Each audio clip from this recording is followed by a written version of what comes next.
Bom dia, meus amores. Hoje nós vamos falar sobre o sistema cardiovascular, né?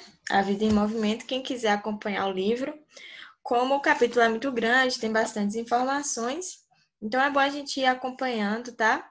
Eu também estou aqui com o livro, para a gente não esquecer de nenhuma informação. Bom, a gente já estudou anteriormente o sistema digestório e o sistema respiratório. São dois sistemas que eles são importantes para fornecer energia e nutrientes, né? Como nós vimos. Esses nutrientes e energia vão para nossas células. Para que eles cheguem às nossas células, né? Eles são absorvidos pelo intestino e o oxigênio que é absorvido lá nos alvéolos pulmonares, que são os saquinhos, né? Que a gente viu, eles têm um destino, que é a corrente sanguínea.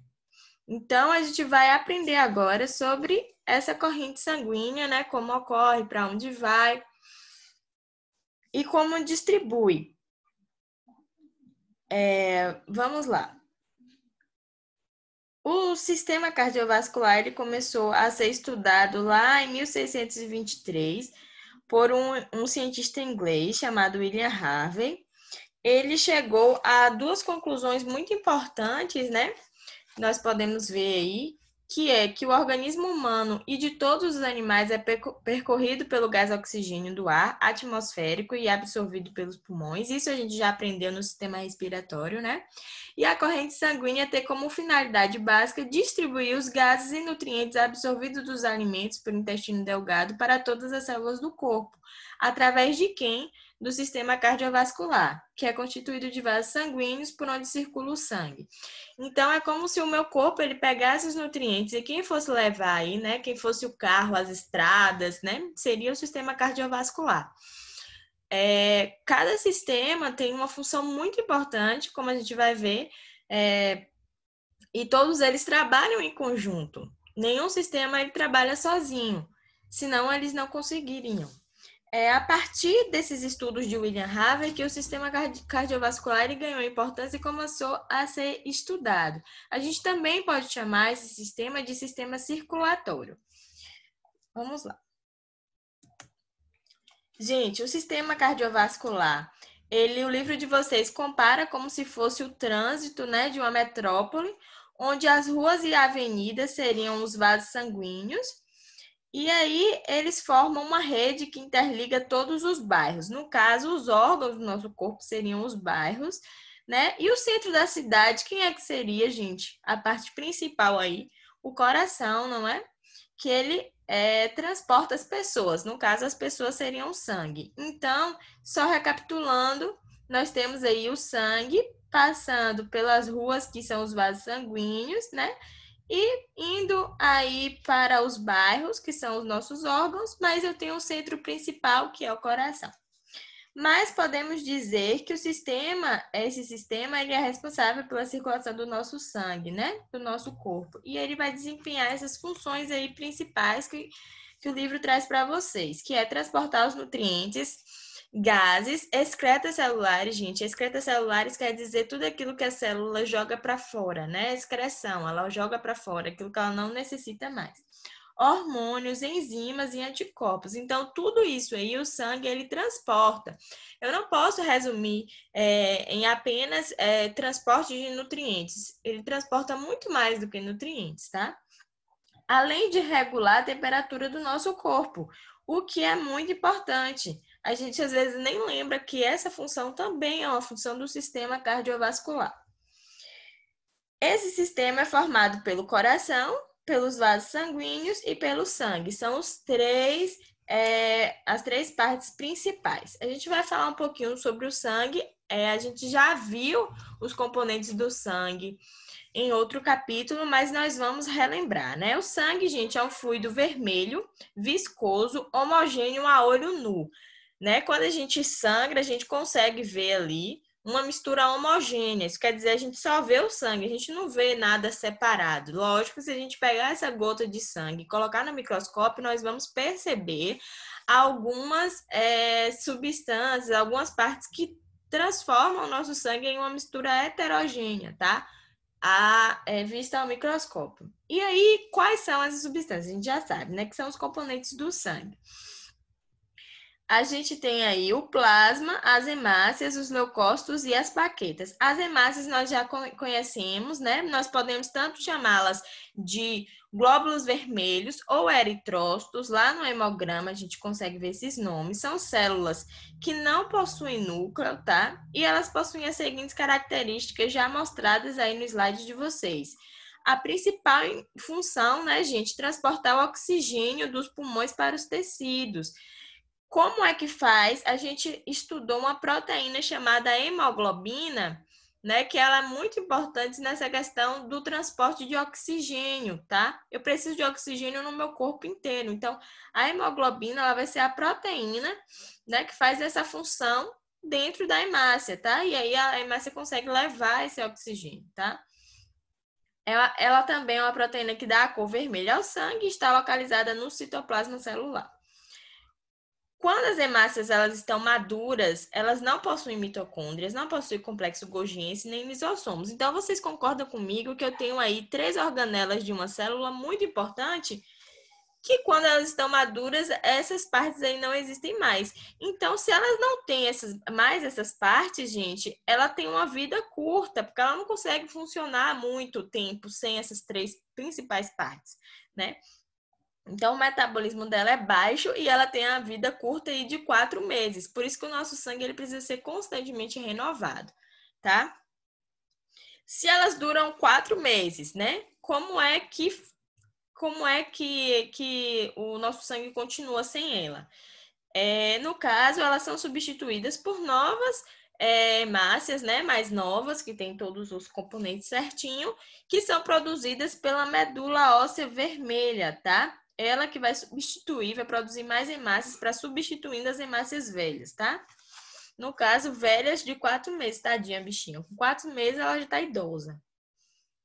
Nós temos também... Ah, eu trouxe aqui... Gente, que tipo de hemácia é essa? Quem lembra aí? Qual é essa doença? Quem lembrar primeiro, me fala aí no grupo, tá? Vamos lá. Os leucócitos, gente, muito fácil, são os glóbulos brancos, tá? Essas células, diferentes das hemácias, elas possuem núcleo. E elas possuem algumas características. Também são produzidas pela medula óssea vermelha e defendem o organismo, né? A gente sabe que a principal função dos glóbulos brancos são a defesa do nosso organismo, são os soldados do nosso corpo que lutam contra as doenças, tá?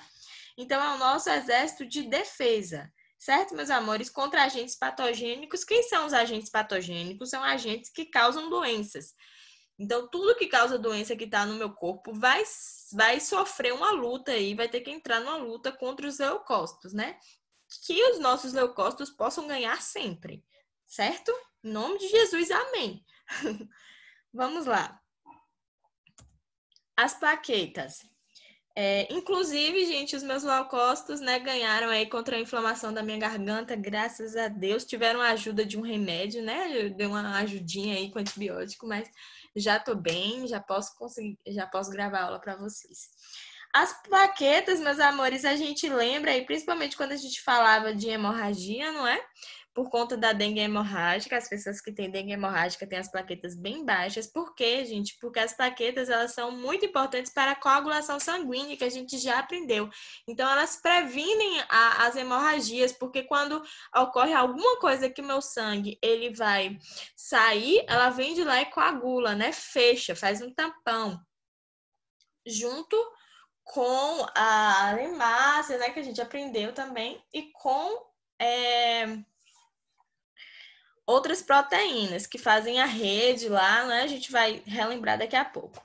E elas são produzidas também pela medula óssea vermelha. Eu trouxe aqui para a gente relembrar, né, o processo de coagulação sanguínea que acontece aí. Provavelmente essa pessoa cortou o dedo, né, e aí sangrou.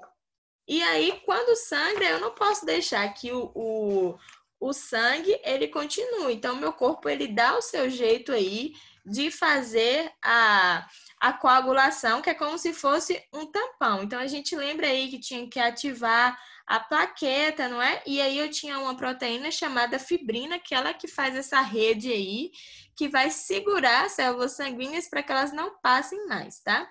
Tudo isso, gente, com a ajuda aí, né, das plaquetas e da fibrina, certo? Então, com isso aí, eu interrompo uma hemorragia. Claro, se a pessoa tiver uma deficiência nas plaquetas, ela não vai conseguir segurar a hemorragia, não vai conseguir fazer a coagulação sanguínea. Bom, já tem uma página aí, 169, para vocês fazerem. Dê uma pausa, né? Já para ir fazendo. Eu acredito que seja mais fácil porque o assunto ainda está mais fresco. Mas vamos continuar. A gente vai estudar um pouco sobre os vasos sanguíneos, que são as nossas avenidas, né? Onde é realizado o transporte de substâncias. São uma longa rede de tubos, onde o sangue é conduzido para vários lugares do corpo, né? Que são os órgãos. Então, esses vasos sanguíneos, meus amores, eu posso classificá-los em três: artérias, veias e capilares, e nós vamos descobrir qual a diferença entre esses vasos. Eles têm características muito interessantes que podem distinguir um dos outros. A começar pelas artérias. Gente, as artérias, elas têm uma parede espessa, então quer dizer que ela é maior, ela consegue ser o maior, né? Entre artérias, vasos e veias, elas são maiores, tá? Elas têm pulsação, então se você colocar o seu dedinho aí abaixo do seu polegar, né? Bem abaixo aí no seu braço, você vai sentir a sua pulsação, porque tem uma artéria aí. Eu também posso sentir aqui no meu pescoço, posso sentir atrás do joelho, posso sentir no braço. Então, são locais onde a artéria ela tá mais superficialzinha, a gente consegue senti-la, tá? Se eu coloco os meus dedos em cima de uma veia, eu não vou sentir pulsação. Toda vez que eu colocar o meu dedo e eu sentir uma pulsação, eu tenho uma artéria, certo?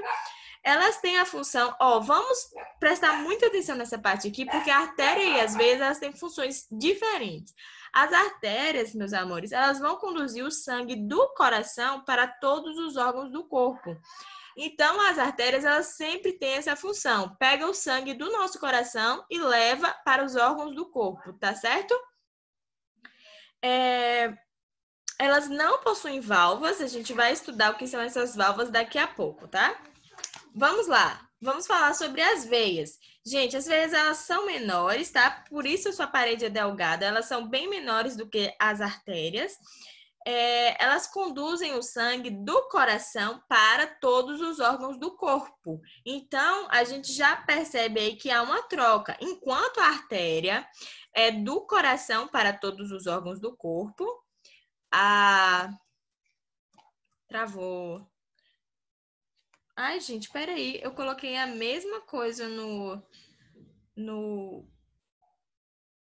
slide. Tá errado, tá? O slide. As veias, elas conduzem o sangue dos órgãos para o coração, tá? Então, o slide aí tá errado. Podem grifar no livro de vocês, tá na página 170 para vocês não esquecerem. Aqui ainda é a função da artéria. Quem leva do coração para todos os órgãos do corpo são as artérias. Quem leva o sangue dos órgãos do corpo para o coração são as veias, tá? Vamos continuar.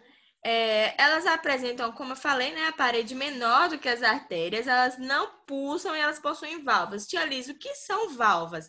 Gente, as válvulas são algumas estruturazinhas, tá aqui, ó, representado nessa imagem, essas aqui, tá vendo que elas estão abrindo e fechando? Elas são estruturas formadas por tecido conjuntivo e elas servem para controlar a direção do sangue. Então, quando elas fecham aí, ó, e elas se jogam, elas sempre ajudam o sangue a correr na direção certa. O sangue ele não pode vir no sentido para baixo. Então, quando o nosso corpo ele se contrai e relaxa, as válvulas elas são aqui, gente, eu tenho um músculo que ele está se contraindo e está relaxando, tá?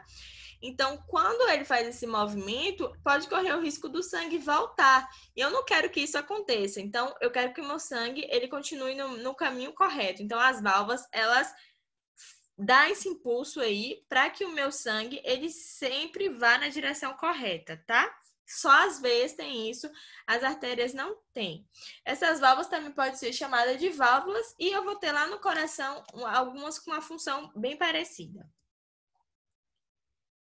Gente, eu coloquei aqui um vídeo que é para não esquecer, porque da outra vez eu esqueci.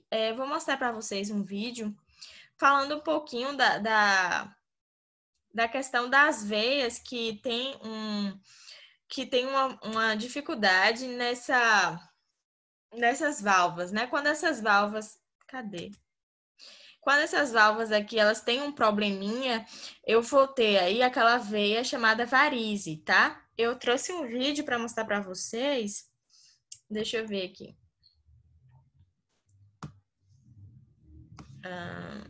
Peraí. Deixa eu compartilhar aqui a página. Vou mostrar para vocês aqui as varizes, como é que acontece.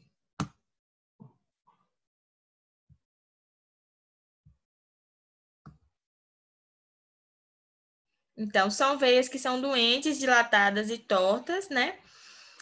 Vocês podem ver aqui é o fluxo normal, tá? Elas impulsionam o sangue.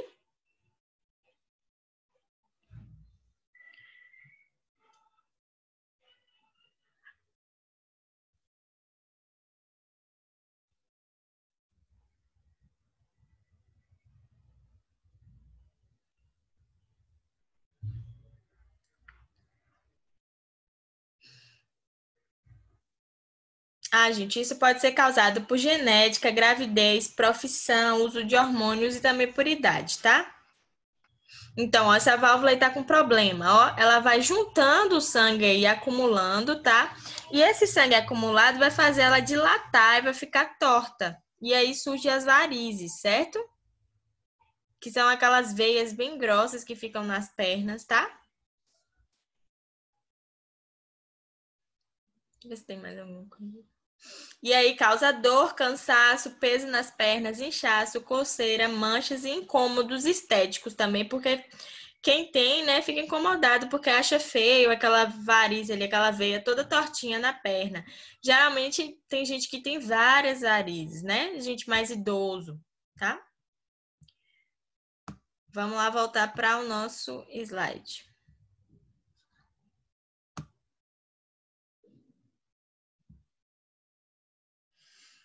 Certo, vamos continuar aqui. Vamos falar também sobre os capilares. Esses já são mais fininhos, né? Como eu trouxe aqui a imagem para que vocês possam perceber. Os capilares do lado da veia e das artérias, eles servem para ligar, ó, gente, as artérias às veias. Eles são pequenos, mas eles são inúmeros, tem pelo nosso corpo todo, tá? As paredes são muito finas, eles têm uma única camada de células. O fluxo sanguíneo é bem.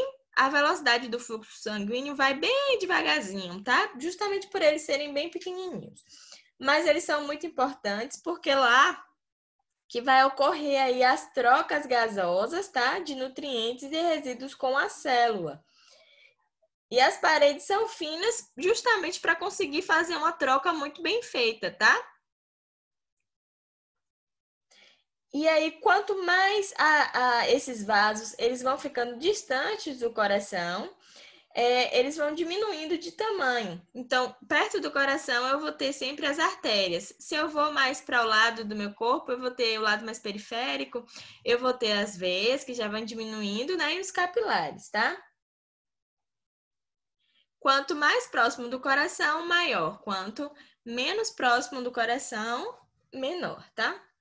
Vamos falar agora sobre o coração. Gente, eu trouxe aqui uma imagem, né, que tem as partes principais do coração. Claro que existem muito mais partes do que essa daqui, mas essas são as que importam para a gente agora no sexto ano. Gente, o coração é um órgão muscular, tá? Ele é oco e tem 4 cavidades muito importantes que a gente vai observar. Essas cavidades, elas fazem o bombeamento do sangue que circula no nosso corpo. O tamanho, ele varia de pessoa para pessoa. Se você fechar o seu punho aí, tá? Vai ser mais ou menos o tamanho do seu coração. Fechar sua mão aí, o punho vai ser o tamanho do seu coração, mais ou menos. Ele pesa 400 gramas e se localiza, a gente sabe, né? Mais para a esquerda e abaixo do osso externo. A gente sempre sabe onde o nosso coração ele fica. O tecido, gente, que forma o coração é chamado miocárdio, tá? É muito importante. E esse miocárdio, ele apresenta dois revestimentos, que é o endocárdio, que é a parte mais interna, e o pericárdio, que é a parte mais externa.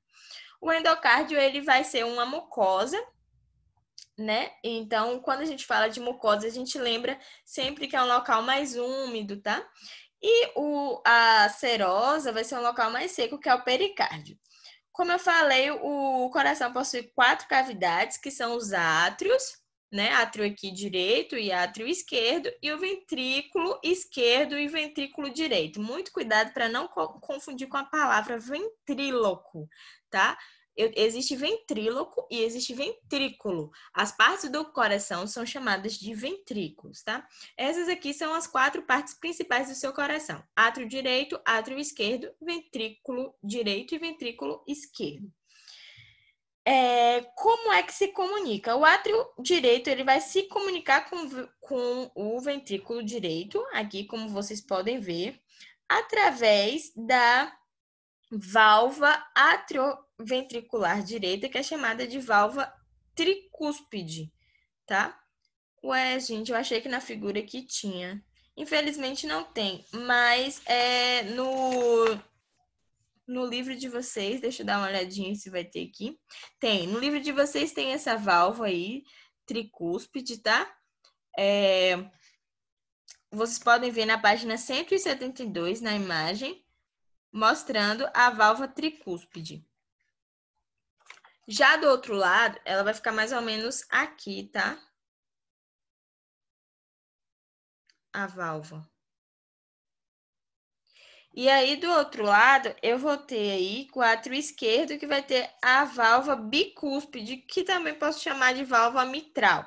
Eu tenho tricúspide, mitral e tenho outras também, mas para a gente não importa, tá? São válvulas importantes que vão fazer a mesma função daquelas das veias que a gente aprendeu. Ou seja, fazer com que o sangue circule no sentido sempre dos átrios para os ventrículos, tá? Ou seja, o sangue ele não pode ir assim, ele tem que vir, tá? Aqui, na questão dos átrios para os ventrículos, sempre dos átrios para os ventrículos, tá? O sangue arterial, meus amores, é o sangue que ele é rico em oxigênio. Ele vai passar pelo átrio e ventrículo esquerdos, aqui. E o sangue venoso, ele vai passar pelo átrio e ventrículos direitos. Então, é como se esses sangues eles fossem separados, tá? Essas 4 cavidades, elas não se comunicam entre si, certo? Elas ficam, é como se separassem realmente os sangues. Elas não se comunicam aqui de uma para outra. O sangue ele não passa daqui, perdão, o sangue não passa daqui para cá. Ele sempre passa aqui, tá? Ele vai dar a volta, mas é sempre do átrio, cada átrio para seu ventrículo. A circulação do sangue no coração é completa, pois os 2 tipos de sangue nunca vão se misturar. É muito importante a gente falar isso, porque quando a gente for estudar no 7º ano, né, no estudo dos animais, a gente vai ver que tem animais que o sangue se mistura. O da gente, o sangue arterial e venoso, ele não se mistura, tá? Vamos falar um pouco agora sobre a diástole e a sístole.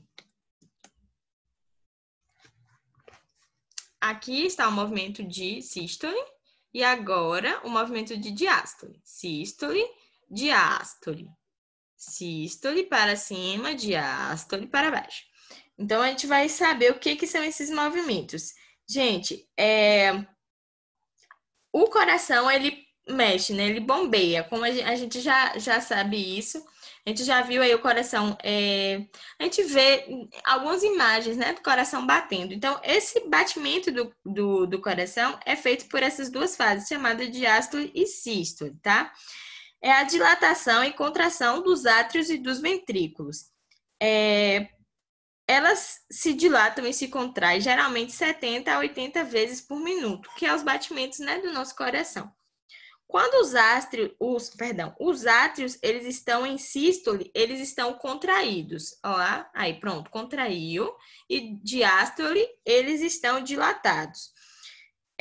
Os átrios, eles sempre trabalham assim. Átrios se contrai, ventrículos se dilatam, tá? Isso vai fazer com que o sangue passe dos átrios para os ventrículos pelas válvulas. Eu preciso desse movimento para que o sangue ele venha, ó, aqui. Vamos lá. Aqui, gente, eu tenho um átrio, tá? Vamos observar bem aqui. O átrio, ele vai se contrair. Contrair é como se ele fosse apertar. Observe agora, ó, se apertou. Quando o átrio se aperta, na verdade, o ventrículo, que é essa parte de baixo, ele está relaxado. Então, átrio apertou, ventrículo dilatou. Olha, tá vendo? Aí o que vai acontecer? O ventrículo, ele vai fazer o contrário agora. Se os átrios eles estão dilatados, os ventrículos vão estar contraídos. Então, vamos lá. Átrio contraiu, dilatou, aí aqui, ó, ele dilatou e depois ele contraiu, tá? Observem aí. Sempre assim. Então, o átrio, o átrio agora ele ficou folgado, quem contraiu foi o ventrículo, tá vendo? Ele contrai para empurrar esse sangue, ó, contraiu. Relaxou, contraiu, tá? Aqui, o de cá dá para ver melhor, tá vendo? Ele se empurra aqui, ó, para ir lá para cima. Esse vai relaxar, ele vai contrair, ó, se empurrando para cima, ó. Contraiu, empurrou. Certo, gente? Ele sempre funciona assim. Um vai contrair, o outro vai dilatar. Quando o de baixo contrair, o outro de cima vai dilatar. E assim eles conseguem empurrar o sangue, tá? Esse mecanismo vai abrir as veias pulmonares do átrio esquerdo e vai fazer o sangue arterial chegar ao coração. As veias cavas do átrio direito vai permitir a chegada do sangue venoso que vem de todas as partes do corpo. Então, para vocês entenderem mais essa parte, porque é bem decoreba mesmo, gente, essa questão do movimento dos átrios e ventrículos, vocês vão ler aí a página 172, esses dois quadradinhos de baixo, tá? Mas qualquer dúvida pode me perguntar que eu explico novamente, se vocês não conseguirem entender. Vamos lá. Se ocorrem contrações nos ventrículos, o sangue arterial sai do ventrículo esquerdo por uma artéria chamada aorta, que a gente vê aqui, ó. Esse aqui é uma artéria chamada aorta. E o venoso, gente, ele sai do ventrículo direito para os pulmões, que é aqui, ó, a artéria pulmonar. Então, esse sangue venoso, ele vai vir aqui para o ventrículo direito e vai passar pela artéria pulmonar, tá? Já o sangue arterial, ele vai vir do ventrículo esquerdo, ele vai passar por aqui por baixo, ó, pela aorta. Então, eu tenho aqui duas artérias totalmente diferentes para conduzir esse sangue de forma que eles não se misturam, tá? Vamos falar agora um pouquinho sobre... eu trouxe aqui, esse movimento é muito mais rápido, porque esse daqui eu trouxe para a gente entender mais ou menos como acontece, mostrar o movimento da sístole e diástole, né, que é a contração e a dilatação. E aqui, na verdade, é como realmente acontece, só que eu nunca ia conseguir explicar para vocês rapidão, assim como acontece nessa imagem. Pressão arterial a gente já sabe um pouquinho, né? Por conta de sempre conhecer alguém que tem hipertensão. Então, gente, para que o sangue ele faça aquele movimento que a gente aprendeu, ele vai exercer uma pressão nas artérias, tá? Essa pressão que o sangue exerce nas artérias é chamada de pressão arterial. E aí, a gente vai conseguir medir essa pressão. Essa pressão eu vou ter a sístole, né, que vai ser a pressão máxima, e eu vou ter a pressão diastólica, que é a pressão mínima, tá? Quando a gente fala assim, minha pressão tá de 12 por 8, né, que é a pressão normal. O 12, meus amigos, na verdade não é 12, é 120 por 80. Mas o 12 que todo mundo fala é a pressão sistólica, que é a da sístole.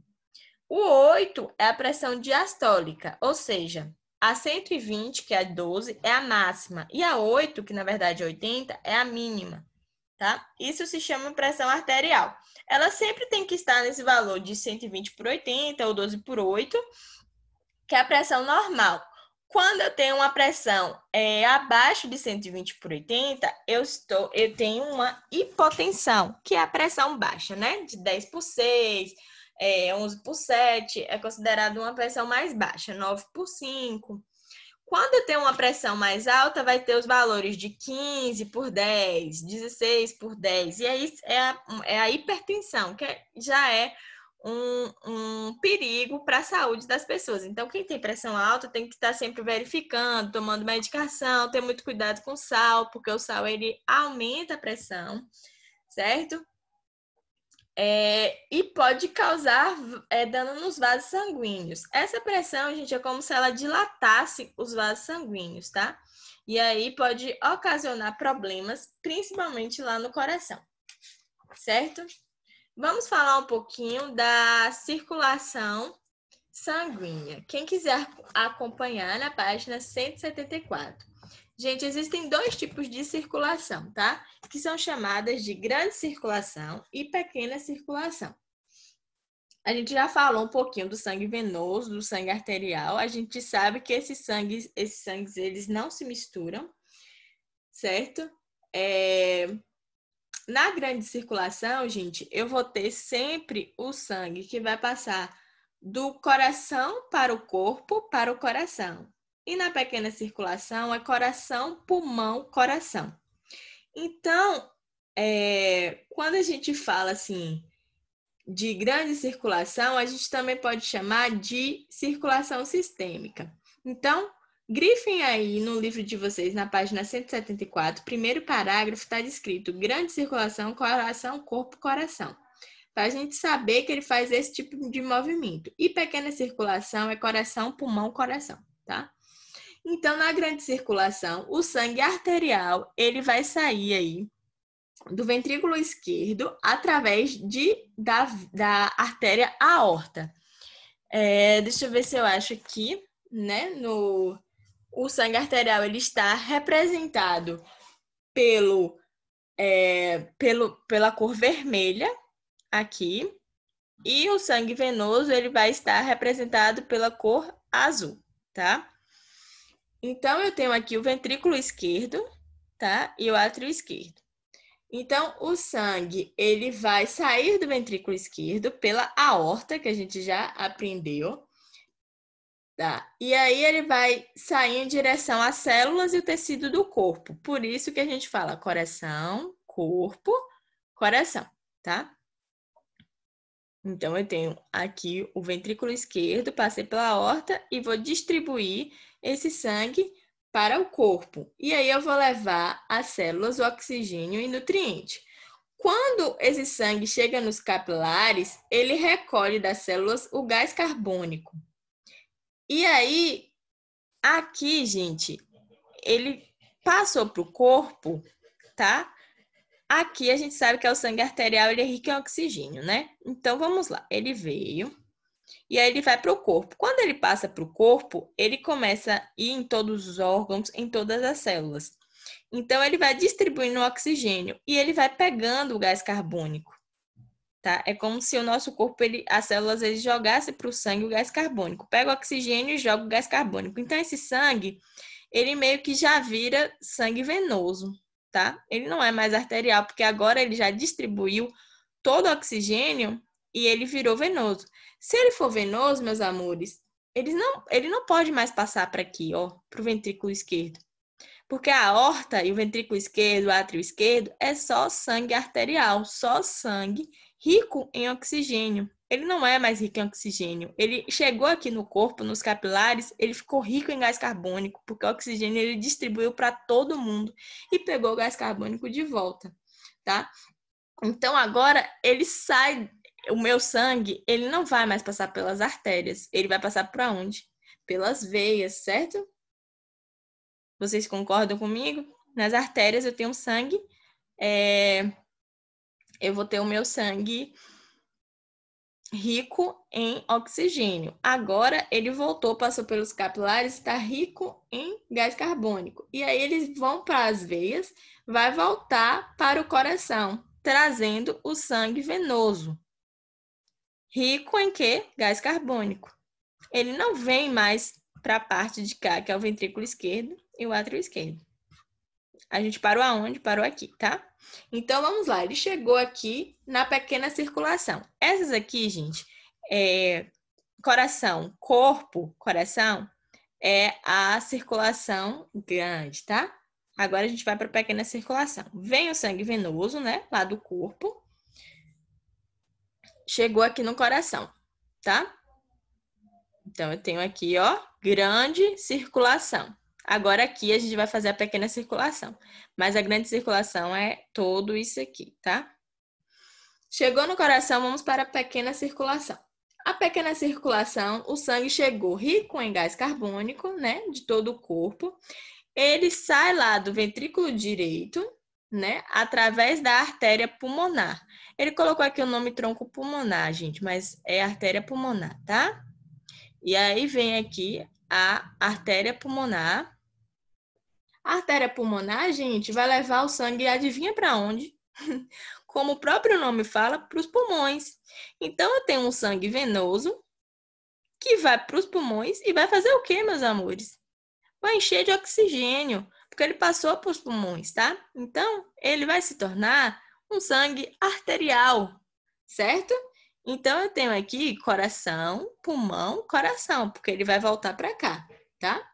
E aí, nos pulmões, ele vai jogar o gás carbônico fora, vai ficar rico em oxigênio e vai ser arterial.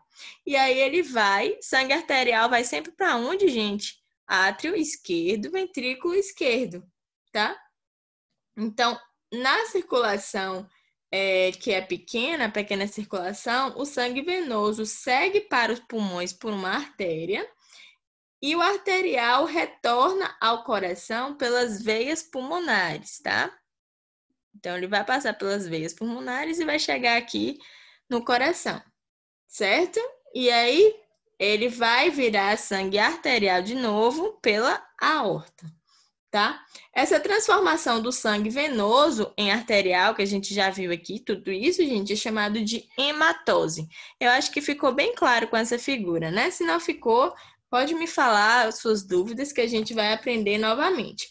Como eu falei, tem muita coisa aqui, meus amores, que é decoreba. Então, vocês vão ter que ler novamente e decorar essas partes de veia, coração, da onde passa. Átrio esquerdo vai ser sangue venoso ou sangue arterial, átrio direito, certo? Então, vocês precisam ler o livro de vocês para vocês entenderem, tá bem? Páginas aí 175 e 76 para vocês fazerem. E agora a gente vai falar um pouquinho sobre os grupos sanguíneos. Eu acho que essa aula eu vou ter que mandar vocês comerem pipoca de novo, tá? Mas vamos continuar. Gente, os grupos sanguíneos, eles são muito interessantes para que a gente possa entender essa questão de doação de sangue, porque eu não posso receber sangue de todo mundo, tá? A gente vai entender isso hoje. As hemácias, que são aquelas células que a gente já estudou, né, anteriormente, elas têm dois tipos de proteína, chamada aglutinogênio e perdão. Elas podem ter dois tipos de proteína, aglutinogênio A e aglutinogênio B, tá? Isso vai depender do sangue da pessoa, certo? As pessoas que possuem aglutinogênio A, o grupo sanguíneo delas, gente, vai ser A. As pessoas que possuem aglutinogênio B, o sangue delas vai ser B. Tem gente que tem os dois tipos de proteína, tá? Então, o sangue vai ser AB. E tem aquelas que não possuem nenhum tipo de aglutinogênio, nem o A, nem o B. Então, essas pessoas fazem parte do grupo O, certo? Agora, vamos falar um pouco sobre aglutinina. Vamos lá. No plasma humano, gente, existem dois tipos de aglutinina, como a gente pode ver, anti-B e anti-A. Essa aglutinina, ela vai funcionar como anticorpos. Quem lembra o que são anticorpos? São como se fossem soldados, né, do nosso corpo. Então, a aglutinina, ela vai fazer esse papel de soldado, certo? Então, quando o nosso corpo ele é atingido por algum antígeno, certo? Os anticorpos, né, eles vão ser produzidos. Então, se no meu corpo, gente, eu tenho aglutinogênio a minha aglutinina vai ser anti-B. Tudo que for B no meu corpo, ele não vai querer. Se eu receber um sangue B, o meu corpo não vai aceitar, porque a minha aglutinina é anti-B. Claro, minha aglutinina jamais poderia ser anti-A, porque meu sangue é A. Então, o meu sangue lutaria contra o meu próprio sangue, entendeu? Já se o meu sangue for B, meus amores, a minha aglutinina, ela vai ser anti-A, tá? Por quê? Porque se eu receber um sangue que não for B, os meus anticorpos, eles vão lutar aí, certo? Para contra essa transfusão, certo? Ele vai reconhecer um sangue errado, ele vai reconhecer como se fosse uma ameaça para o meu corpo, certo? O A e o B é tranquilo, não tem aí nem anti-A nem anti-B, porque ele, como ele é A e B, gente, se ele tiver o anti-A, ele ia lutar contra ele mesmo, entendeu? E ele não pode ser anti-B também, porque ele ia lutar contra ele mesmo. O O, ele não se mistura. Ele é anti-A, anti-B. Ele não pode, de jeito nenhum, receber sangue de ninguém, só dele é mesmo. Só dele mesmo, tá? E aí, aqui é um tipo de exame que a gente coloca, tá? Quando a pessoa, ela é A, o sangue fica normal. Quando eu coloco o soro anti-B, e aí o sangue ele vai aglutinar, tá? É como se o sangue ele coagulasse, coagulasse não, perdão, ele coalhasse, tá? E aí ele aglutina. Aí se eu pego uma gotinha de sangue e coloquei um soro anti-B e vi que ele aglutinou, eu sei que a pessoa é A. Se a pessoa, eu coloquei o soro anti-A e coalhou, aglutinou, então a pessoa é B, tá? Se não aconteceu nada, eu coloquei o A e coloquei o B, não aconteceu nada, ela é AB. Se coalhou tanto com A como com B, é O, tá? Assim a gente consegue descobrir o grupo sanguíneo. Além disso, meus amores, tem também a questão do RH. O RH já é um pouquinho diferente, é uma proteína que tem nas hemácias. Se você tiver essa proteína, o seu RH é positivo. Se você não tiver a proteína, seu RH é negativo, tá? Portanto, antes da gente olhar essa questão do grupo sanguíneo, a gente também tem que olhar a questão do positivo do negativo, que é o grupo RH. Porque se a pessoa for O negativa, ela não pode receber, né, do O positivo, tá? Pessoas do sangue negativo só podem receber pessoas de sangue de pessoas negativas. Se é positivo, só pode receber RH positivo. Por isso que a gente tem que sempre saber é O positivo ou O negativo. Lembrando que o O é o sangue mais raro, o O negativo é o mais raro ainda, tá? Antes eu achava muito estranho, porque como assim, gente, o sangue O é raro se todo mundo que eu conheço é O? Eu sou O, meu pai, minha mãe, minha família inteira é O. Mas é porque aqui, né, a gente tem uma quantidade boa de gente com sangue O, tá? Mas quando a gente faz essa conta para o mundo, o sangue O é bem raro. Mas, se eu não me engano, a última pesquisa que eu fiz, acho que na Bahia tinha muita gente mesmo com sangue O. Agora a gente vai lembrar um pouquinho aí do sistema linfático, são coisas que a gente já aprendeu, é só uma revisãozinha bem básica, né? A gente falou sobre os gânglios linfáticos, né? Que é quando a gente está com alguma doença, esses gângliozinhos eles incham, né? A gente falou sobre a linfa que passa aí pelo nosso corpo. A íngua, gente, é o nódulo linfático, quando incha, né? A gente fala assim, tô com alguma íngua, é porque o nódulo, ele inchou e ele está lutando aí, ele encheu de glóbulos brancos, que são os leucócitos, e eles estão lutando para combater alguém que invadiu o nosso corpo, tá? O baço, gente, é esse órgão aqui, né? Ele tem uma estrutura esponjosa, ele possui cor roxa, tem esse formato aqui que vocês podem ver, e ele é dividido em duas regiões, que é a branca, que é mais interna, que essa região dele combate infecções através de produção de linfócitos, né? Que são as células de defesa do nosso corpo, e também de anticorpos. E ele vai ter, gente, a parte vermelha, que é essa parte mais externa, que vai ser responsável por filtrar o nosso sangue, tá? E aí ele tem aqui os leucócitos do tipo fagócito. Quando eu falo leucócito do tipo fagócito, são aqueles leucócitos que fazem a fagocitose, que é o processo de englobar. Lembra que a gente estudou um pouquinho sobre quando a célula ela vai comer, que ela engloba ali o nutriente que ela quer? Então, os leucócitos, eles fazem isso também. Ele vê alguma bactéria, ele engloba essa bactéria e faz a fagocitose. Ele processa, ele quebra essa bactéria dentro dele.